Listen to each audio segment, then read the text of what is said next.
Hey guys, Andy with Tech Influence here. Excited to finally go over a lens case here from the folks at ShiftCam. This finally came to me after I had pre-ordered it at the time of the iPhone 17 Pro Max. This is their camera case made out of recycled aluminum, MagSafe sustainable fabric with a TPU case that wraps around the phone to give you drop protection, resistance to the elements, and cool aluminum buttons here to go around the power button, camera button, action button, and volume rocker. They've got a dedicated camera control button, which is great. And the best part about it is it's got an M16 adapter to the S mount system. Historically, ShiftCam has had their own proprietary mounting system, but in the last 2 years, they now have this M16 mount, which is the threaded mount for the ShiftCam lenses that adapt to the S mount system. We'll be showing that here on location in my backyard. With that said, I did purchase this with my own money, but I will have links down in the description for the product pricing and availability for all the lenses that we go over. We're only going to be reviewing ShiftCam lenses here for this purpose. With that said, let's unbox this, demonstrate it here on location, and show you what it looks like.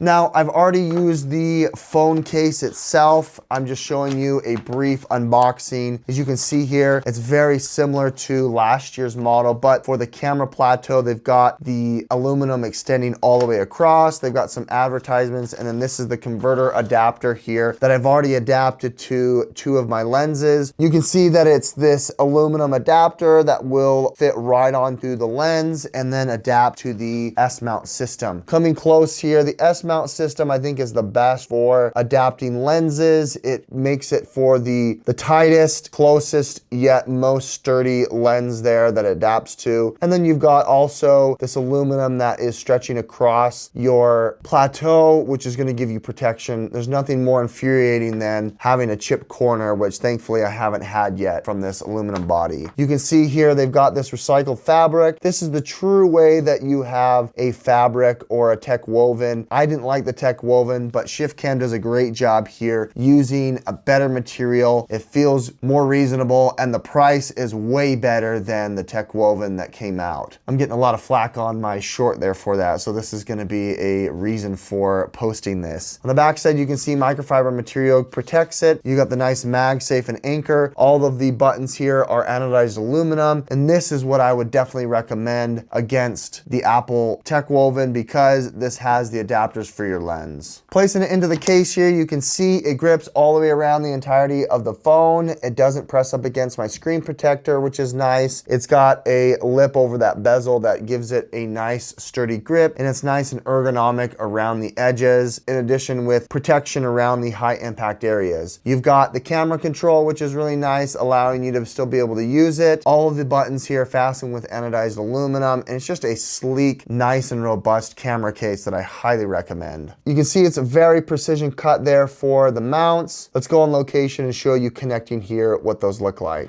Okay, we're here on location. I've got the rig set up. I really like this handheld grip. I don't use the ShiftCam grip because this has zoom function and you have a couple of these other buttons that you can use. Here's all the lenses from ShiftCam that we're going to be using. Obviously, we're going to be having the 2X. We're going to do 16mm wide. I really like their fisheye lens as well as the blue Anamorphic 1.33X. The case itself comes with the M12 to S mount here. It just screws directly onto it, and then you can go ahead and fit it onto the mount, which makes it nice and a universal mount for making content. Here's the rig. 16mm looks fantastic on the 17 Pro Max. Just having the phone there, it looks really good as well. I like that. Okay, this is the native app. This is the 1X on the 17 Pro Max. We can go and throw on the 16mm. Right away, you can tell the difference. The field of view is so much wider, yet there's no artifacting, there's no dodging or burning, and I think it looks really good, especially if you want to make vlogs or if you want to have this as your handheld daily driver. You can see the leaves are starting to turn here. On my peach tree, you can still get up close and get nice bokeh despite having a lens on there. It still has very sharp focus without ruining any of the computational photography that Apple normally does.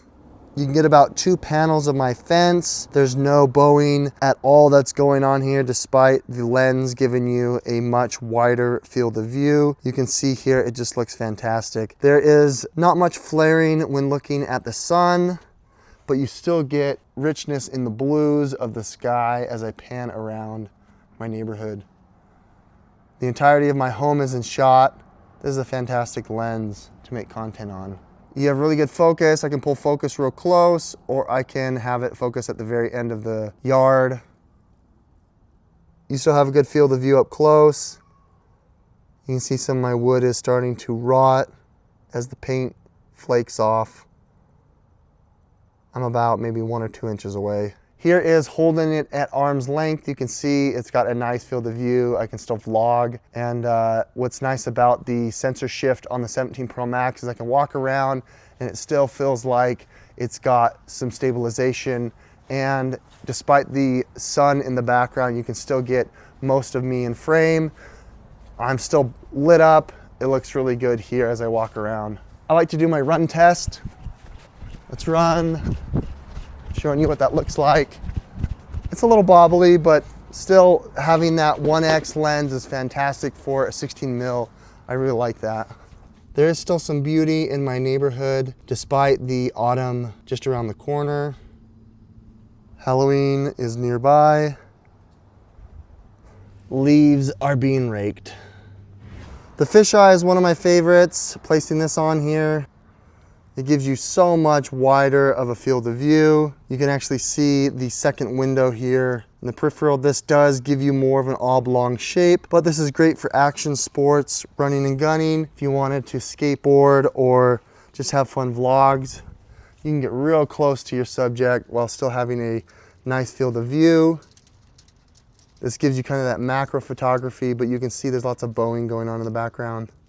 You can see nearly 3 of the panels of my fence, but there is some serious curving going on. Obviously because of the fisheye, you can tell that it's giving you such a wider field of view, but you're not losing any of that technology in the lens because that 1x is such a beast of a sensor. I really love it. This really shows off here the contrast. You still have the darks that are nice and clear here in the shade, while there's a very sharp highlight here in the grass and even in the flickering of the anti-crow tassels that are kind of tied onto my peach tree. This is a good option for vlogging. Here you can get real close if you've got shorter arms, but you almost have my entire body in shot, including my nice little bag here. This is the Messenger ShiftCam bag here. That is my go-to for holding anything and all my content. The 2X Tele, the 60mm is one of my favorites. Attaching it on there punches in significantly. 60mm is really nice, especially if you want to zoom in a little bit. You can, right up to the 4X mark, giving you well above 8X without having to jump onto that tele lens on the phone. It looks nice. It's still very, very stabilized, which I appreciate, allowing for nice scenic shots if you want to bird watch, or if you're filming your kids from afar. This is a good option for that. I use it to look at my solar panels, make sure there's no critters up there. Right off the bat, you can tell already that the anamorphic blue lens is fantastic, giving you that cinematic look. And what's great here is you have still the sensor shift giving you a very stable shot. I really love using this for cinematic shots. 4K 120 is so fun being able to shoot and getting slow-mo. And then obviously when you push up to a light source, it's going to give you a nice flare. This is a little more green than blue from ShiftCam, but you can see almost 4 or 5 panels there. There is a little bit of the bowing that's going on across the lens, but this is a nice way to be able to have an anamorphic cinema lens here at your disposal. I think it does a good job here catching the entirety of the shot. You can keep it very stable. And if you wanted to, on some apps, they actually de-squeeze it for you, which I use from the folks at Moment. Moment does a great job de-squeezing and having a cinematic shot like this is fun. And then let's see if we can get the flaring going on here across these little slats, making it more cinematic here for your pleasure. I like that. Let's see if I can get it right there. Yeah, there it is. You can still use MagSafe. I've got this Anker 5,000 milliamp battery. This is what I use to charge wirelessly at 15 watts. You can throw on any of these other accessories here. This is the 5-card wallet from Nomad. And then arguably this is my favorite accessory of them all. This is this Master Grip from Telesin, 3,200 milliamp battery. It's got a Bluetooth shutter with all these other buttons here, including a zoom to allow you to, in the native app, control a lot of features, which is cool. This is what we will be shooting on primarily in the demonstration. With that said, this is by far one of my favorite cases, including alternative to the Tech Woven. I highly recommend you guys checking this out, especially if you're a creator like me. You can fit any of those lenses on there from the S mount as well as ShiftCam. I know ShiftCam just came out with their 240 mil. This is something that I'd highly recommend that you pick up if you're one that likes to make content, capture vlogs, etc. With that said, I'll have links down in the description with the product pricing and availability. This is a sponsored video. Thanks so much for watching, guys. Some of that video was pretty buttery with those lenses, you have to admit. Andy with Tech Influence. Thanks so much for watching. We'll catch you on the next one. Bye.